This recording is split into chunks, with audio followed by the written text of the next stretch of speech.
start because when I'm in the presence of those who believe in propagating skills training, and when I'm in the presence of those who appreciate the preservation of indigenous culture and heritage and skills, when I'm in the presence of co-workers in government who are equally passionate about these things which don't have the headlines, when I'm in the presence of those representatives in ASEAN with whom we have similar culture, I am so inspired. Even if we have a 9 o'clock hearing in the Senate where we are hearing the national budget, and I'm so happy to note when Secretary Joel spoke that this is the first conference of TVET, which is hosted by TESDA, and he mentioned in passing that it is funded by the International Commitments Fund, ICF, of the Department of Foreign Affairs. I told him I happen to chair the budget.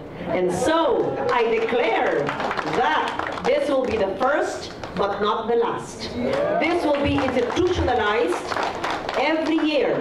And I will introduce an amendment because it was not part of my committee report yesterday, which I sponsored as vice chair of the Committee on Finance and as chair of the DFA budget, because I did not realize that it was ICF funded. I will make sure that there is an earmarking of the ICF DFA budget for TVET every year. At least for the next 5 years that I am still senator. But I will do something. I will file a bill that will become legislation so long after Secretary Joel has gone from TESDA, which I hope won't be soon, and long after I'm gone from the Senate, which is in 5 years, and long after my cultural soulmate, NCA Chair De Leon, is gone from the NCCA, we will still have TVET meetings, hopefully more well attended, hopefully more well covered than media than 3 cameras, hopefully front pages and headline material of our primetime news, so that we don't just see scandals and investigations, which are also negative, but really see what binds us together as an ASEAN community. That is not yet my speech, that's only an introduction. So I would like to acknowledge once again a very passionate and dynamic and hardworking worker in government, a good friend of the President, and who has done great work for TESDA, Secretary Joel Villanueva. I would also like to thank him for inviting me here. And I would like to, of course, welcome once again, whenever I am with him, his passion and his brilliance rubs off on me, and I get the virus. And I'm inspired whenever I am with Secretary NCCA Chair June De Leon. I will also handle their budget, I think, tomorrow, and I will be inspired once again. And he has no problem. Whenever we discuss their budget, the problem is how to find the additional funding, because we have ideas every time we talk.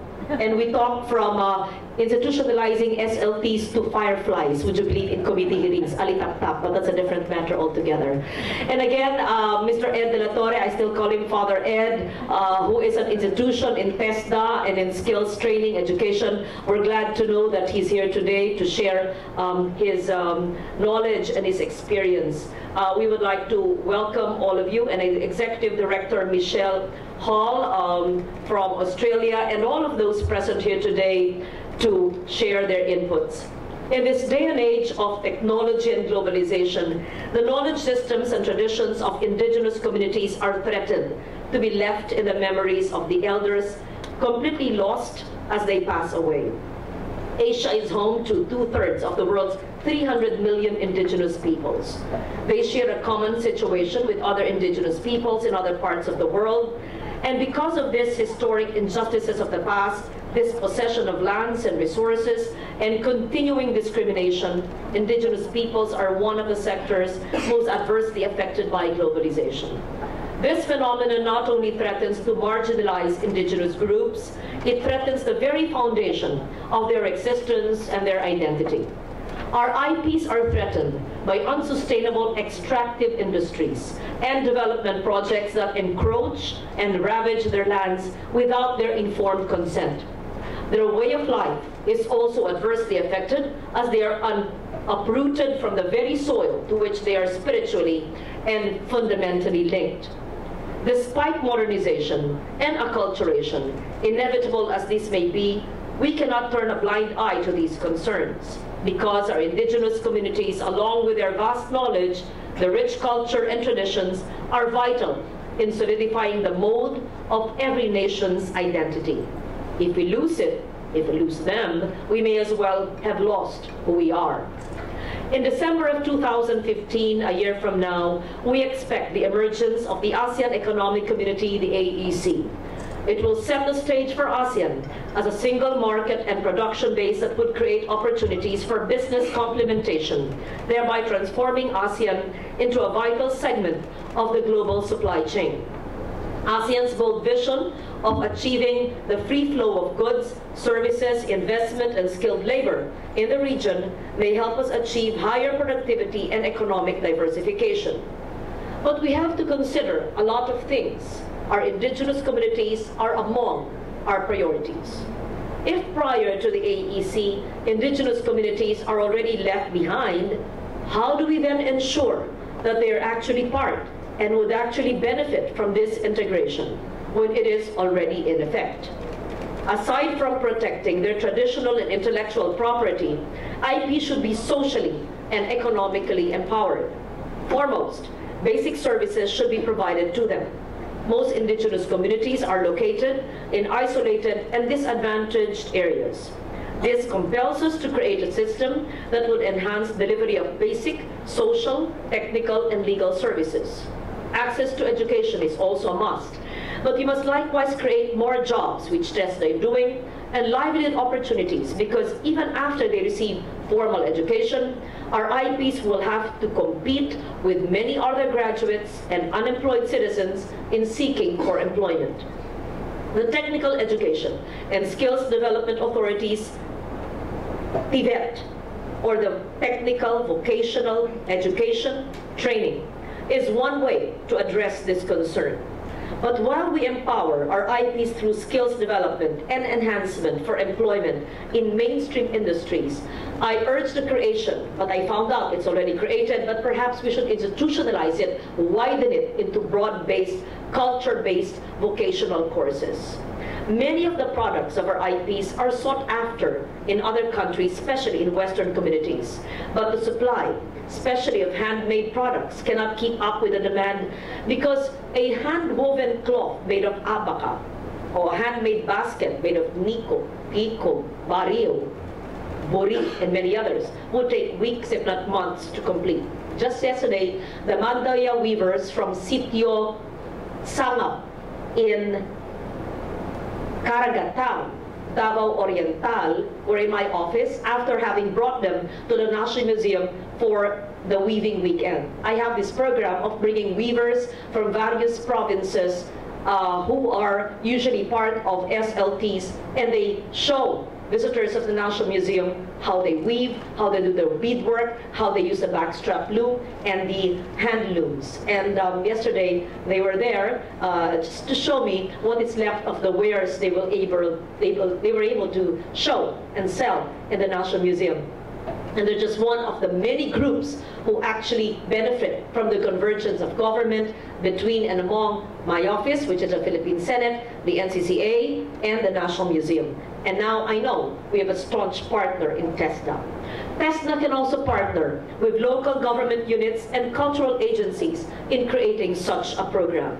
The National Commission on Culture and Arts, or the NCCA, is planning the implementation of the One Family, One Loom project, which hopefully, Chair June, you committed to me, we can institutionalize and start in 2015, which aims to provide a loom to every family in weaving communities for purposes of cultural preservation and livelihood support.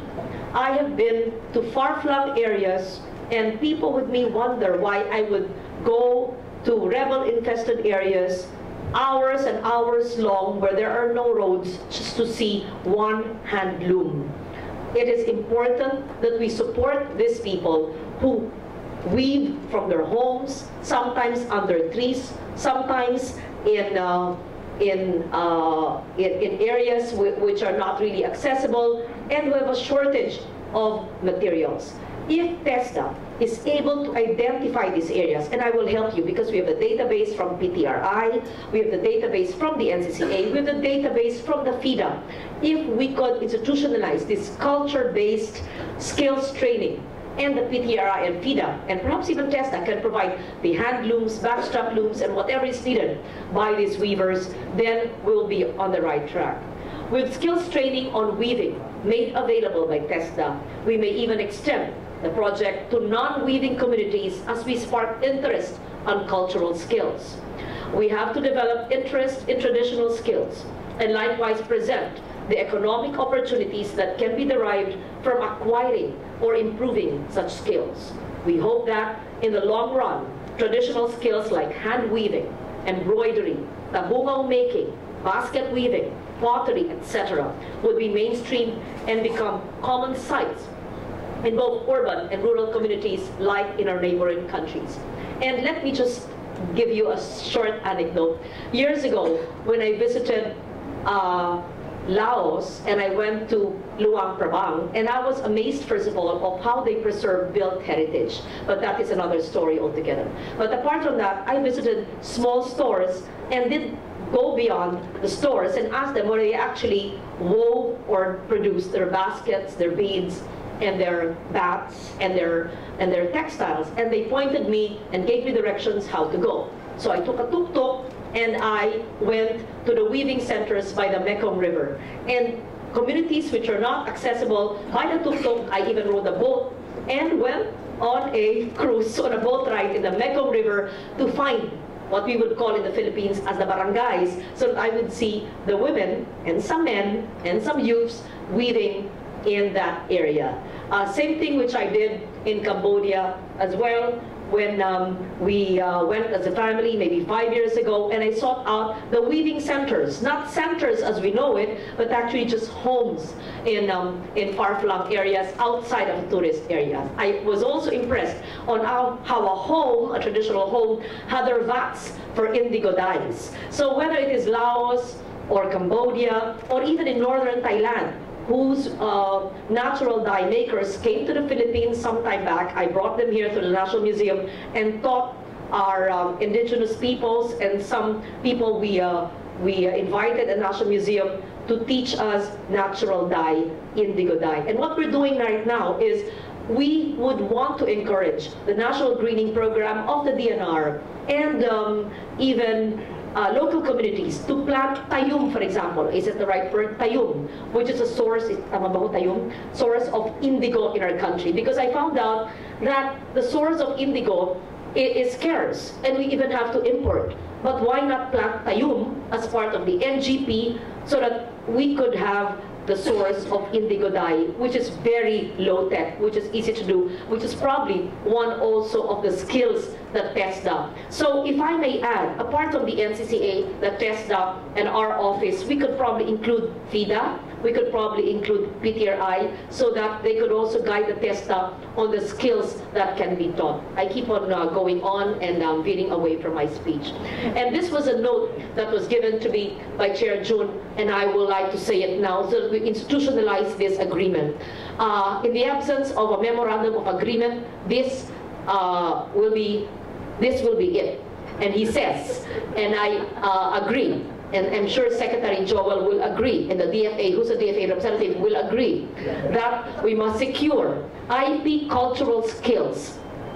It should require that TESDA also institute tech voc courses teaching traditional skills like mat weaving, basket making, bead making, etc. And this should be institutionalized in areas where there are such skills, where there are such natural resources, where there is an interest, and let me add, where there is an SUC, and where there is a DepEd school, and that means all over the country.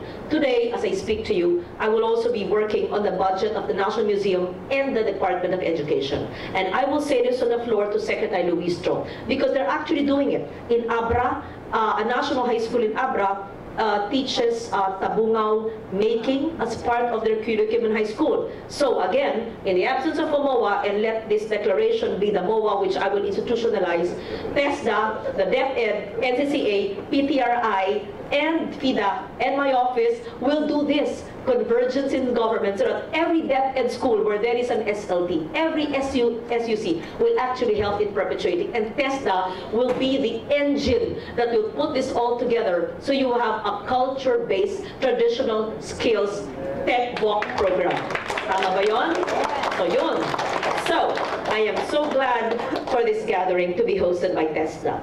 I love Joel, a passionate cultural worker in government, because we will have now an understanding on how other countries are implementing their TVET programs. Unfortunately, I cannot listen to everyone for 2 days, but if you would give me your inputs on how the ASEAN countries represented here, Laos, Cambodia, etc., very good. Do your TVET. We could probably tweak what we just declared now in doing that memorandum of understanding. I look forward to this exchange of ideas among brilliant minds, and I wish to welcome representatives from ASEAN member states and our other guests as well. So I could go on and on. I have to stop myself because there are many other speakers. But let it be said that the output of my presence here today in this speech will be the convergence of the agencies I mentioned, so that TVET is not just a one-time conference, but institutionalized for as long as the SLTs and the IP communities exist, and we must perpetuate it. Thank you very much. Good morning to all of you.